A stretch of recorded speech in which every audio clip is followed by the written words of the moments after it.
Hello, and in this video I'll be showing you how you write a text file, because we've already seen how you read a text file.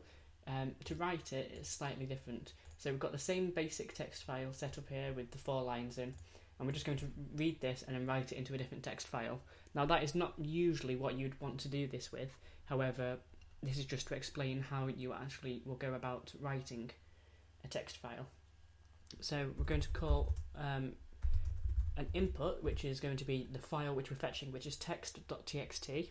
So text.txt, and even though we read last time and we didn't need to put the second parameter in, this time because we're going to use 2 different file handlers, we are going to put it in, and that isn't required. It just makes it easier for us to differentiate the two and see them visually as to what difference they have. So input and output. And with R and W for R for input and W for output, there are 6 of these, which are R, W, A, R plus, RT, and RB. Now, what we are going to be doing in this video is going to be looking at R and W, which is to read and write respectively.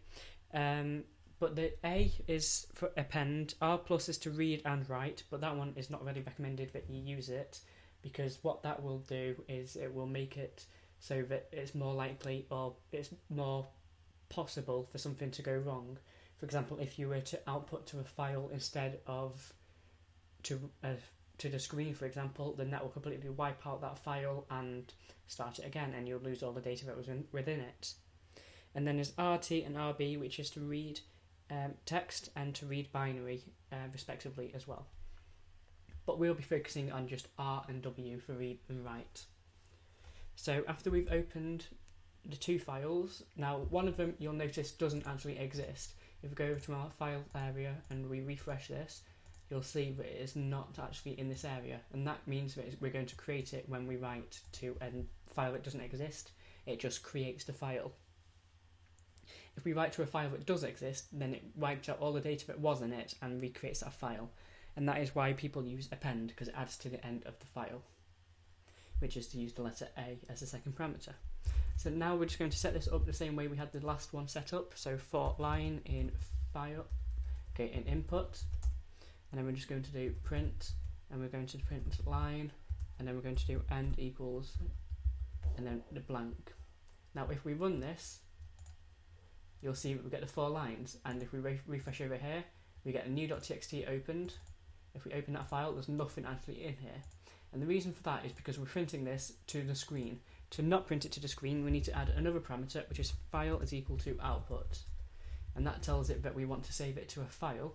Now if we run this again and reopen this file, sorry, we need to refresh first. There we go, we get all 4 lines inputted the way in which we had it read. So those 2 files are exactly the same now. So that is how you write to something within Python. Now there is something else in which you might, and most likely will, use more often, and that is to read something which is bigger than the actual, you might not want to do it per line because it's such a big file. And you'll see over here in my file area, and you'll notice also within your source files, which you can download, that we have big file. Now big file contains 32,000 lines, I believe. Okay, 30,178 lines. And so that is quite a lot of lines, obviously, and that is quite a lot of data.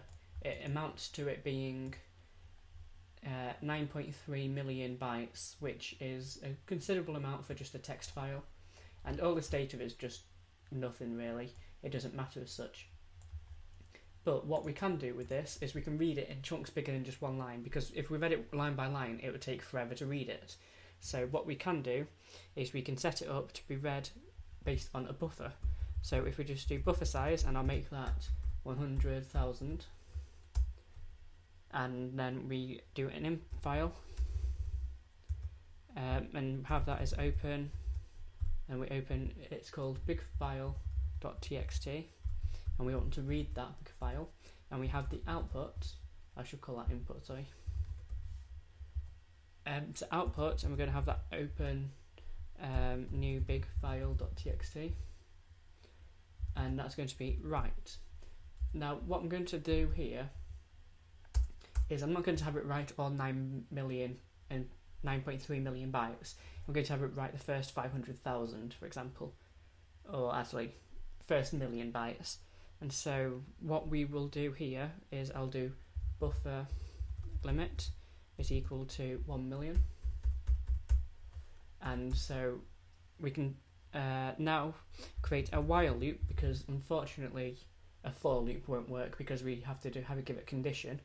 Because we're doing it based on a buffer, we need to check when the buffer has reached a certain limit.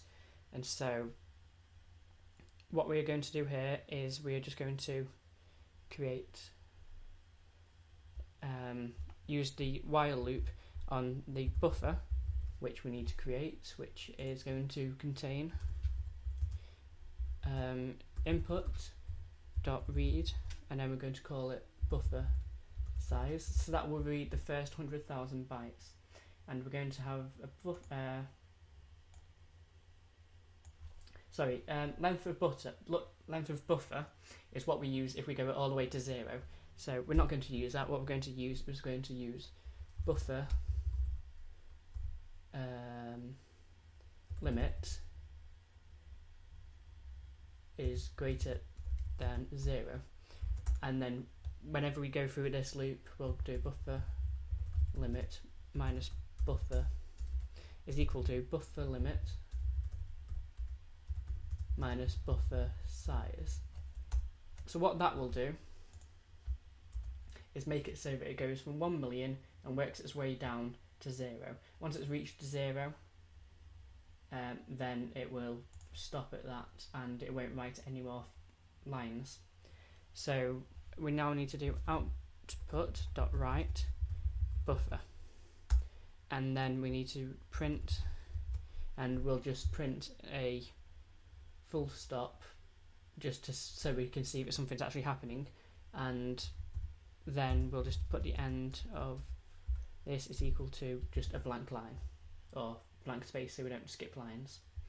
Now if we run this page, you'll see that was really quick and we didn't get time to see it, but it did one of these at a time, so it went 1, 2, 3, 4, 5, 6, 7, 8 all the way up to 10. Now if we refresh this page again and open this file, you'll see that whilst we do have quite a lot of lines in it still, if I was to go to properties, you'll see that it's 1 million bytes exactly, which is what we specified for it to be. So that is how you would limit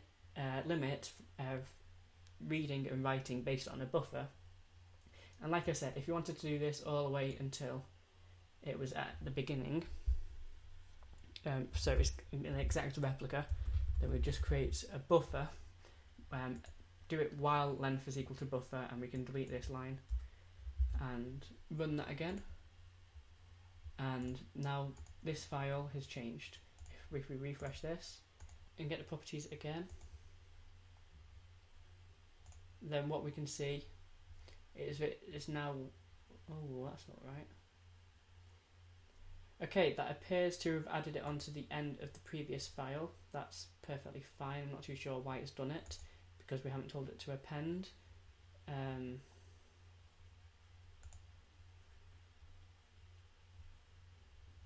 Oh, right, of course.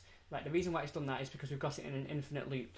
We aren't actually changing the buffer size. So what we need to do here is we need to do buffer is equal to input.read buffer size.